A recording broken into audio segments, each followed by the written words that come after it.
آپ سورہ بنی اسرائیل اٹھا کے دیکھیں, لن نؤمنا لکا, ہم تجھ پر ایمان اس وقت تک نہیں لائیں گے, مشرکین کہتے اے نبی اس وقت تک ایمان نہیں لائیں گے, حتی تفجر لنا من الارض ینبوعا, آپ اشارہ کریں اور زمین سے چشمہ جاری ہو جائے, او تکون لک جنۃ من نخیل وعنب, اشارہ کریں ایک باغ کھجور کا اور ایک انگور کا پیدا کریں. یہ مطالبہ کون کر رہا ہے؟ بولو بھائی مشرکین. اور کس سے؟ نبی سے. اور اس کا تذکرہ کہاں ہے؟ قرآن میں. یہ سارے مطالبے ہو رہے ہیں نا کہ یہ کریں آپ. اور یکون لک بیت من زخرف, ایک گھر ہونا چاہیے سونے کا, اشارہ کریں ادھر سونے کا گھر بن جائے. او ترقی فی السماء, ابھی ہمارے سامنے آسمان پہ جائیں.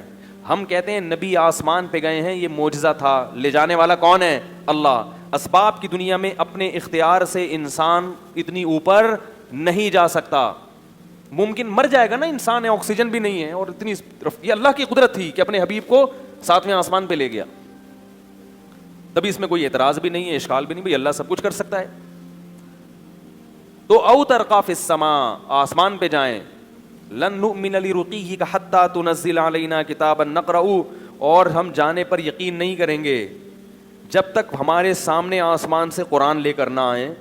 ہم اس کو پڑھیں گے پھر پتہ چلے گا کہ یہ واقعی, ہمیں تو نہ جبریل نظر آتے ہیں آسمان سے جو لے کر آ رہے ہیں, یہ تو سب چیزیں آپ دیکھ رہے ہیں.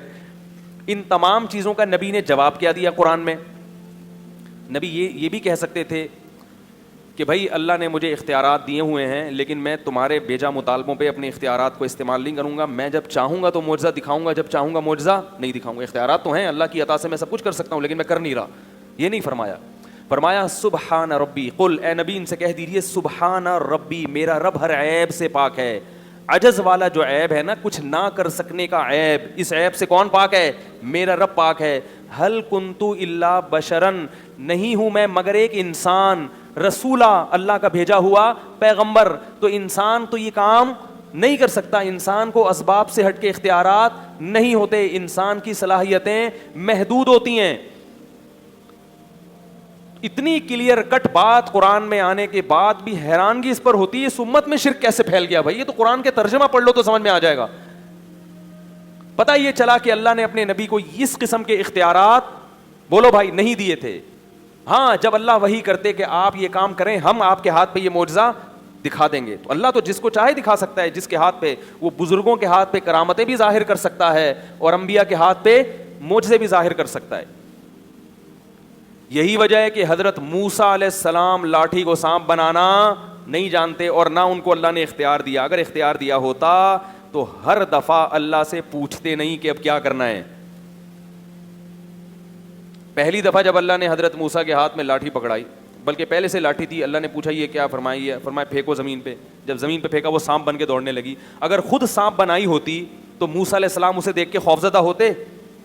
قرآن کہہ رہا ہے ایسا بھاگے ہیں حضرت موسیٰ, ولم یعقب, پیچھے مڑ کے, بولو بھائی, نہیں دیکھا. پھر اللہ کہہ رہے خذھا, اے موسیٰ اس سانپ کو پکڑ لے. اگر موسیٰ علیہ السلام کو سانپ کو دوبارہ لاٹھی بنانے کا اختیار ہوتا تو حضرت موسیٰ خود پکڑتے اور کیا بنا دیتے اس کو؟ کہتے جیسے میں نے لاٹھی کو سانپ بنایا, میں اللہ کی عطا سے اس سانپ کو لاٹھی بھی بنا سکتا ہوں. اللہ نے بتایا کہ یہ جب میں چاہوں گا اسی وقت ہوگا, آپ کے سوچنے سے, آپ کے ارادے سے نہیں ہوگا, کیونکہ اختیار میرے پاس ہے, آپ کے پاس نہیں ہے. واٹر پمپ والوں کے پاس ہم جاتے ہیں نا, تو وہ کہتے ہیں اختیار ہمارے پاس ہے, ہم جب چاہیں گے نل کھلوائیں گے, جب چاہیں گے نل نہیں, لہذا ہمارے پاس آؤ, ان کے پاس مت جاؤ. تو اب کیا ہے, موسیٰ علیہ السلام کو اللہ نے کہا یہ لاٹھی کیا بنے گی دوبارہ؟ خذھا, اے موسیٰ اس کو پکڑ لے. سنعیدھا سیرتھا الاولی, ہم وعدہ کرتے ہیں عن قریب, سا کا مطلب یہ وعدے کے لیے آتا ہے, عن قریب ہم یہ کریں گے, اس کو واپس لاٹھی بنا دیں گے. پھر موسیٰ علیہ السلام نے پکڑا, اچھا اللہ اب اطمینان ہو گیا. اگر حضرت موسیٰ کے پاس اختیارات ہوتے تو جب آگے دریا ہے, ٹھاٹھیں مارتی ہوئی موجیں ہیں, اور پیچھے کون ہے؟ فرعون. بنی اسرائیل نے کیا کہا؟ انا لمدرکون, مر گئے, پکڑے گئے ہیں بھائی, اب تو فرعون آئے گا. اور موسیٰ علیہ السلام کہہ سکتے تھے میرے پاس تو لاٹھی ہے, اللہ نے مجھے اختیار دیا, جب چاہوں گا سمندر کے 2 ٹکڑے کر کے درمیان سے نکل جاؤں گا. حضرت موسیٰ نے فرمایا ان معی ربی، میرے ساتھ رب ہے، کچھ نہ کچھ کرے گا وہ مدد، مجھے نہیں پتا کیا کرے گا لیکن کرے گا ضرور.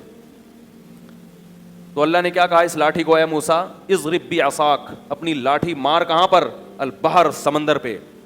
فکان کل فرق کالطود العظیم، دونوں طرف کی موجوں کو پہاڑوں کی شکل میں روک دوں گا میں. تبھی ہر بات سے پہلے حضرت موسیٰ پوچھ رہے کیا کرنا ہے کیا کرنا ہے. تو مردوں کو زندہ کرنے سے پہلے بھی حضرت عیسیٰ علیہ السلام کو اللہ بتاتے تھے کہ بولو کھڑے ہو جاؤ مردہ، تو مردہ اللہ کے حکم سے کیا ہو جائے گا، کھڑا ہو جائے گا. مردہ زندہ کرنے کے اختیارات آپ کے پاس نہیں ہیں. آپ کے ہاتھ میں مردے زندہ کروں گا، اختیار اپنے پاس رکھوں گا، آپ کو اختیار نہیں دوں گا. اب بھی کلیئر نہیں ہو رہی بات تو میرے بھائی پھر تو کیسے سمجھائیں یار، کیسے سمجھائیں.